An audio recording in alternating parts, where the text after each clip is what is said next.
Welcome back to This Week Today, your weekly mortgage and real estate update. I'm your host, Chase Majerus. We got lots to talk about, so let's get started.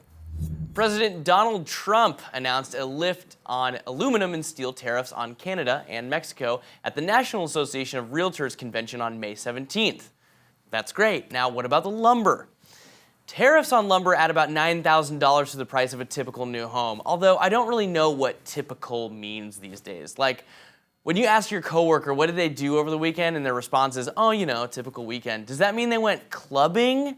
Did they sit around and binge the good episodes of Game of Thrones? Did they do both? The world may never know. Either way, tariffs on lumber aren't helping the price of homes, which are unquestionably elevated. For some time now, the housing market has waited eagerly for the massive home buying power of millennials who will strike this good land with a wave of prosperity. Where are they? Where are these millennials? Are they still spending their money on avocados and tickets to the cinema to see these crazy movies like Jonathan Wick III? Some have made the case that this millennial wave has been delayed thanks to the recession that ended in 2009. Others have suggested that the 2017 tax cuts reduced financial incentive to homeownership. The only facts that we know right now are that millennials are increasingly living in metropolitan areas. Home prices are substantially higher, making the affordability issue very real, and that John Wick 3 was a rad movie.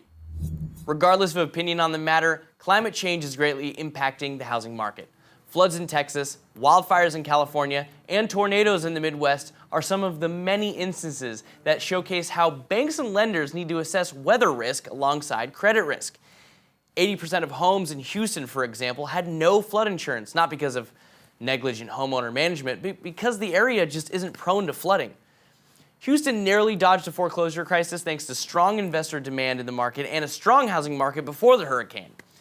Your food for thought. Will lenders get the hint that a reactive approach to potentially widespread natural disasters in the lending markets is a thing of the past? And will it soon take its effect on the way that Americans lend entirely? I guess we'll see. Thank you for watching This Week Today. I'm your host, Chase Majerus. You can find synergyone or myself on Facebook, Twitter, Instagram, or LinkedIn. Please follow, share, like, comment, whatever. Give us some juicy topics to talk about. We'll see you guys next time.